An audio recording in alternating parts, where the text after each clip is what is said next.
All right, well, I just want to give everyone a quick channel update before we get started today, which is I've been having a lot of trouble when it comes to viewable watch hours, right? So apparently only long videos really count towards the 4,000 hours that I need. So to make a long story short, I'm so glad that I started the shorts videos, but they actually killed those watchable hours. So with that said, as you've noticed throughout the present year, I've actually cranked up the videos trying to get those viewable hours. But unfortunately, the more long videos that I make, the more short videos that are generated. And those short videos are preferred by my audience, which is pretty much means that I'm not going to make that monetary number that I'm looking for, despite having well over 1,000 subscribers now.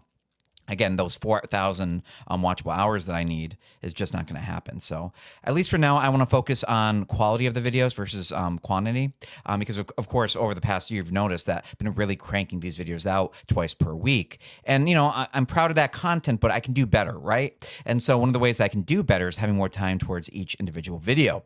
And this way I don't run out of content as well. So you're going to notice at least there's only going to be one video per week now. And the second video, typically on Wednesdays that I was doing them, that one's going to go away. Unless I do just a random one every once in a while, typically don't expect any Wednesday videos anymore, starting the 1st of 2026.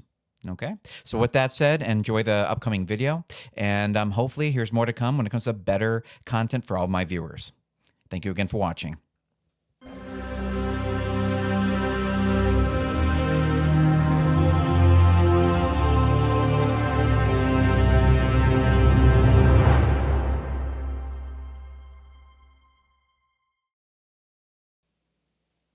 All right, well, before we begin, I'd like to thank a viewer by the name of @RickLee5923 for coming up with today's topic after posting on our channel's community page.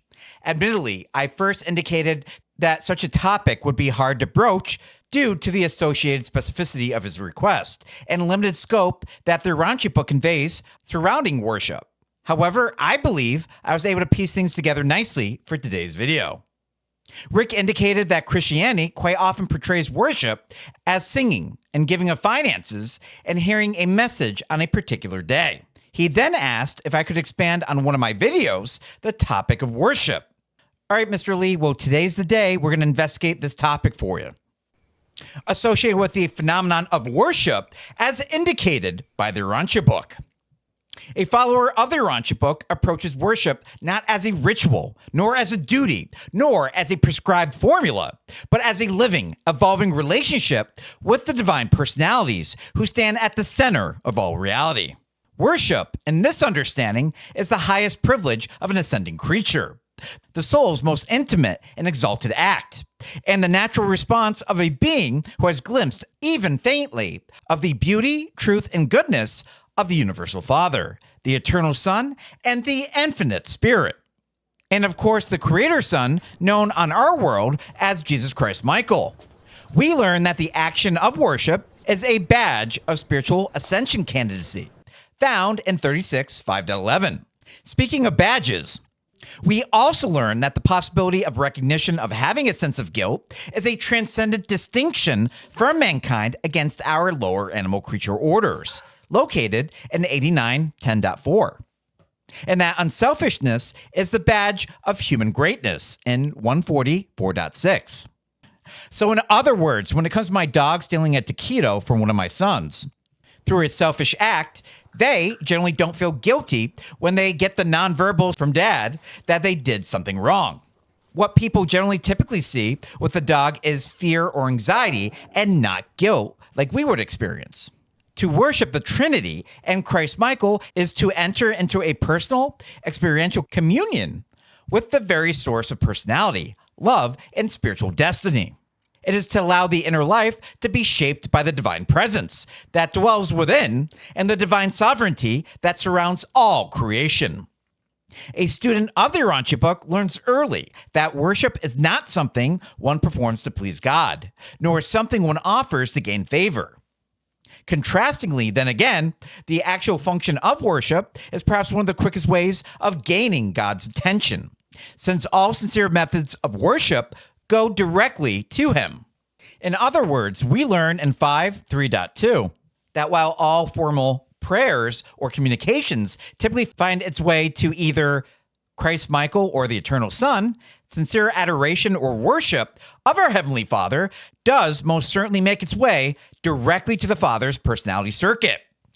As an example, how many examples can you find in Jesus' life and teachings where God directly responded after being glorified?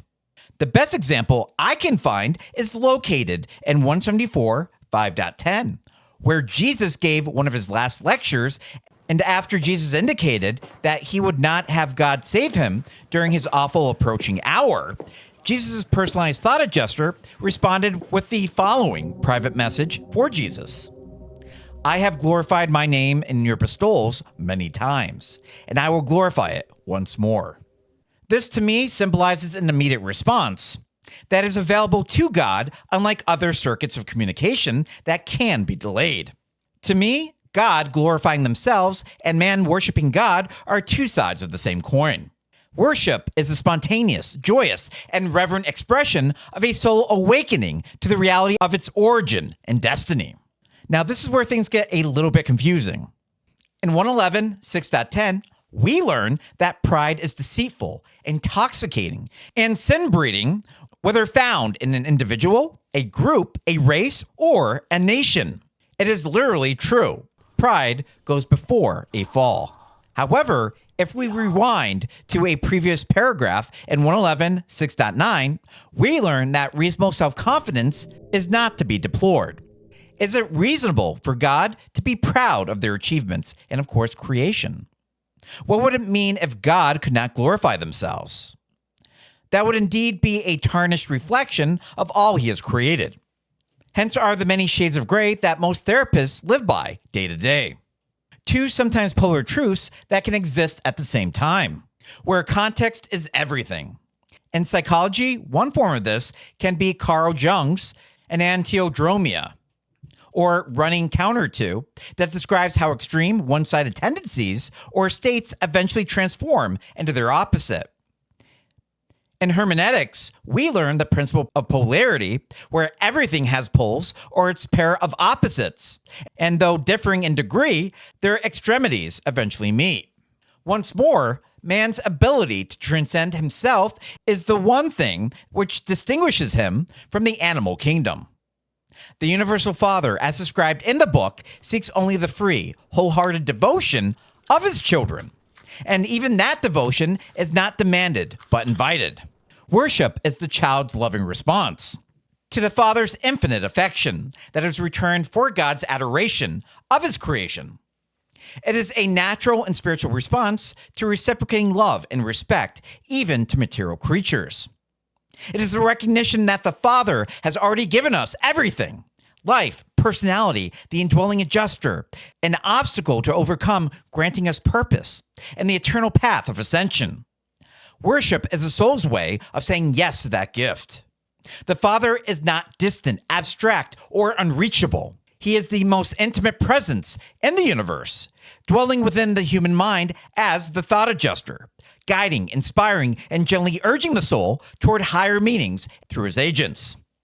Worship then becomes a conversation of the heart, a turning inward toward the divine fragment that represents the Father's direct touch upon the creature. It is not about reciting formulas or performing rituals. It is about opening oneself to the quiet, transformative influence of the Father's Spirit. A follower of the Urantia Book understands that worship of the Trinity is not divided among three separate beings, but directed toward the unified deity that expresses itself in three co-equal, co-eternal persons. The Universal Father is the source of all personality and the initiator of all love. The Eternal Son is the perfect spiritual expression of the Father's nature, the absolute revelation of divine sonship and spiritual reality. The Infinite Spirit is the universal activator, the mind ministry of the cosmos, and the one who brings the Father and Son's purposes into living action. To worship the Trinity is to acknowledge the unity of divine purpose and the diversity of divine expression. It is to recognize that the Father's love, the Son's mercy, and the Spirit's ministry are all aspects of the same divine reality, reaching down to uplift the individual creature. Yet for a follower of the Urantia Book, worship is not only directed towards the paradise deities. On our world, there is a unique and profound relationship we have with the Creator Son, Jesus Christ Michael, who lived among us, revealed the Father's character, and established the living way of spiritual ascent through modeling the Father's will. The worship of Christ Michael is not separate from the worship of the Universal Father. Rather, it is a natural extension of it, since he represents his parents, both the Eternal Son and the Universal Father, that channels the Eternal Son through him. For the Creator Son is the perfect revelation of the Father to his local universe. And to worship the Son is to honor the Father who sent him, and to commune with the Eternal Son that experiences through him. So don't worry. Even if a prayer or moment of worship is misspoken or directed at the wrong person, such a message or display will always be routed to where it's supposed to go. All creation, after all, is the Father's anyways.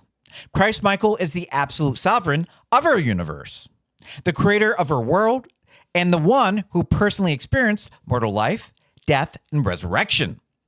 Through his material sons, Adam and Eve, Michael is also partially our distant ancestor, found in 38:1.1, since it was his violet race that interbred with our progenitors. His life on Urantia stands as the supreme demonstration of divine love expressed in human form. A follower of the Urantia Book approaches worship of Christ Michael with deep affection, gratitude, and reverence. His life is not merely a historical event, but a living presence that continues to guide, comfort, and inspire.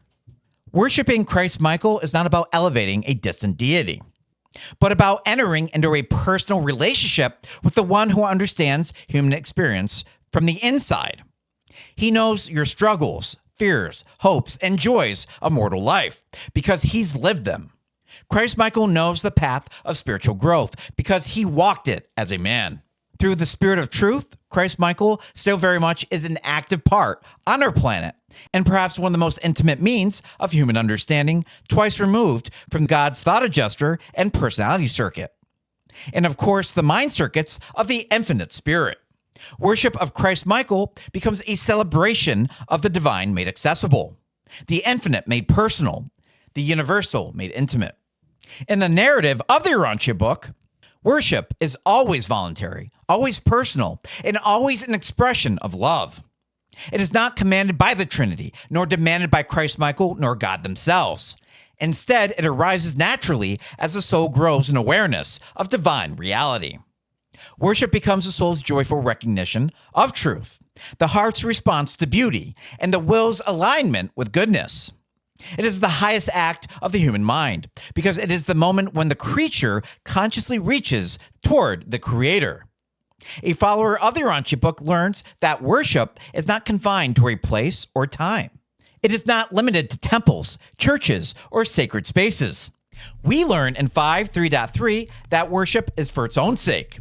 Prayer embodies a self or creature interest element. That, of course, is the great difference between worship and prayer. There is absolutely no self-request or other element of personal interest in true worship. We simply worship God for what we comprehend him to be. Worship asks nothing and expects nothing from the worshiper. We do not worship the Father because of anything we may derive from such a veneration. We render such devotion and engage in such a worship as a natural and spontaneous reaction to the recognition of the Father's matchless personality and because of his lovable nature and adorable attributes. Consequently, the minute we start bringing self-interest into such an action, then that moment of worship really becomes a prayer. Worship and prayer both can be the engine of spiritual growth, the source of inner renewal, and the foundation of moral and ethical living. However, it is when wanting things that are freely given rather than earned, along with insincerity, that those prayers fall dead, and such words are like the sounding brass and tinkling cymbal, found in 7.3.6. A follower of the Urantia Book understands that worship is closely linked to service. True worship leads naturally to loving action. The Father's love, once received, becomes the love that the believer shares with others. Christ Michael's example becomes a pattern for daily living. Worship inspires compassion, forgiveness, patience, and kindness. It motivates the believer to uplift others, to seek justice, to promote peace, and to live with integrity. Worship is not an escape from the world around them, but a way of engaging it more fully, more lovingly, and more wisely. In worshiping the Trinity, the believer acknowledges the vastness of creation, the grandeur of the divine plan, and the eternal destiny that awaits all willing ascending beings. The Trinity represents the ultimate source of all reality, the center of all meaning, and the goal of all spiritual striving.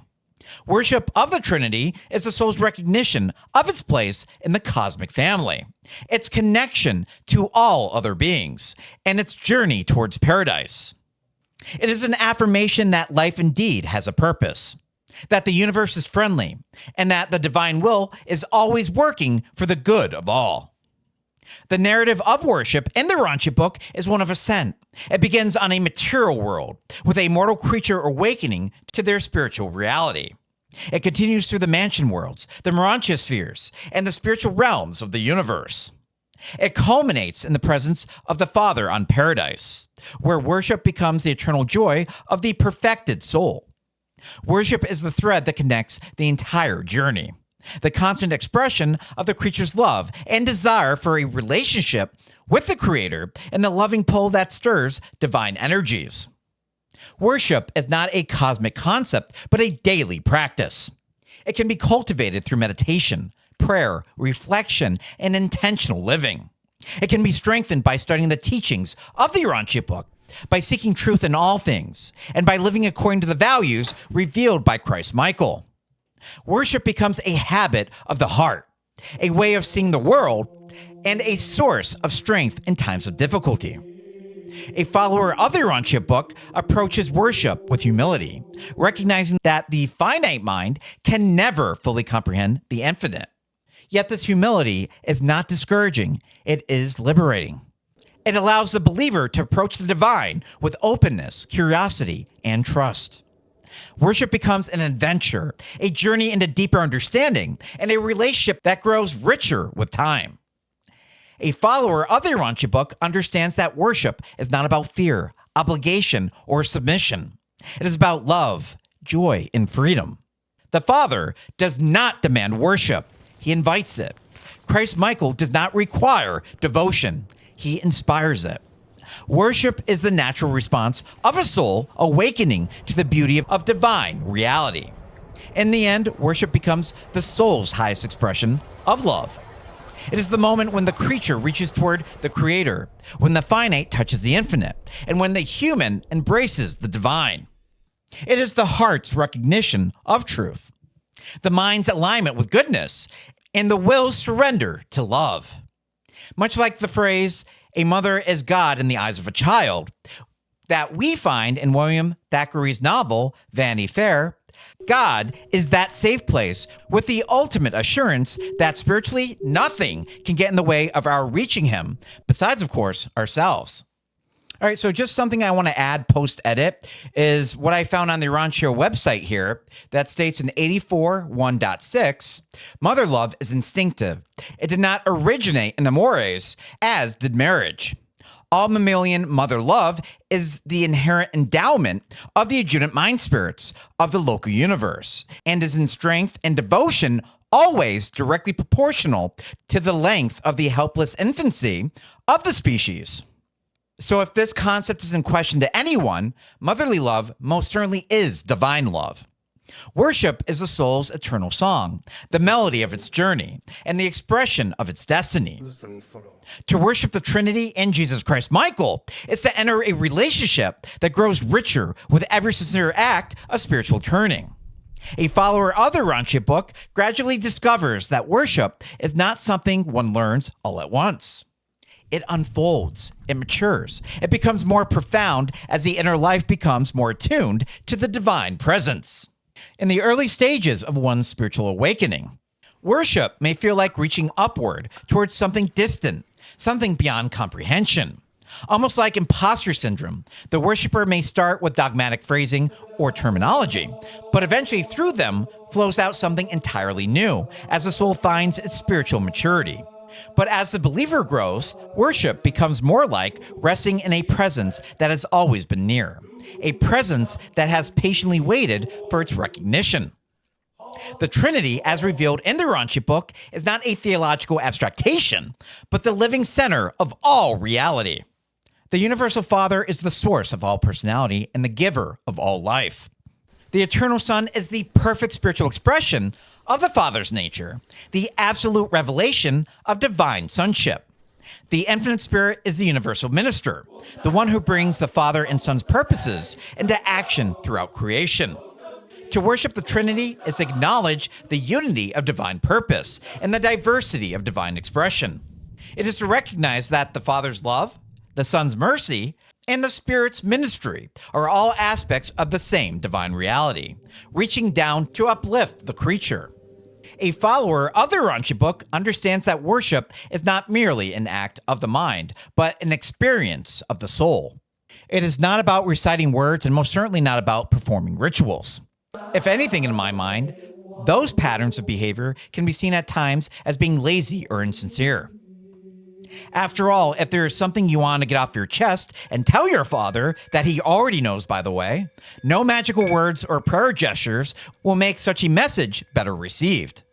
Placing your hands together, nor even prostrating yourself, will increase your divine reception, nor encourage our Heavenly Father that you are properly using your volition to good use.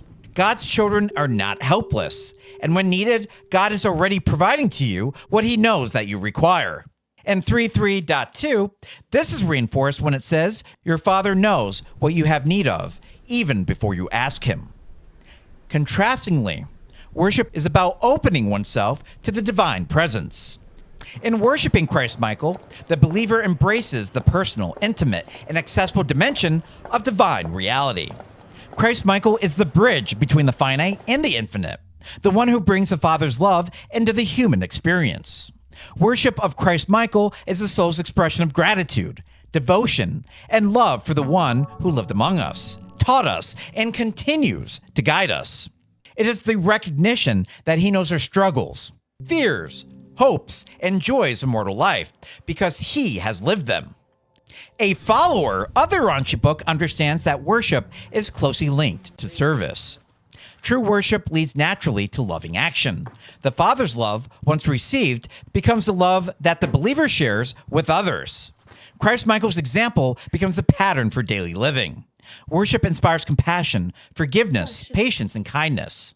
As the believer grows in spiritual understanding, worship becomes more profound, more reflective, and more aligned with the divine will. It becomes less about asking for things and more about giving oneself. It becomes less about seeking comfort and more about seeking truth. It becomes less about personal needs and more about cosmic purpose. Worship becomes the soul's highest expression of love, the moment when the creature literally reaches toward the Creator, when the finite touches the infinite, and when the human embraces the divine. Worship can occur in silence, in nature, in moments of reflection, or in the midst of daily life. It is the inward turning of the soul toward the divine presence. It is the recognition that the Father is always near, that the Son is always loving, and that the Spirit is always guiding. Worship becomes a way of living, a constant orientation toward higher values, deeper meanings, and greater love. The narrative of worship in the Urantia Book is one of ascent. It begins on our material world, with a mortal creature awakening to spiritual reality. It continues through the mansion worlds, the Urantia spheres, and the spiritual realms of the universe. It culminates in the presence of the Father in paradise, where worship becomes the eternal joy of the perfected soul, which of course foreshadows that very feeling you will receive if you are lucky enough to be in his immediate presence. Thank you again for watching today's video, your continued support, and I'll see you on the next one.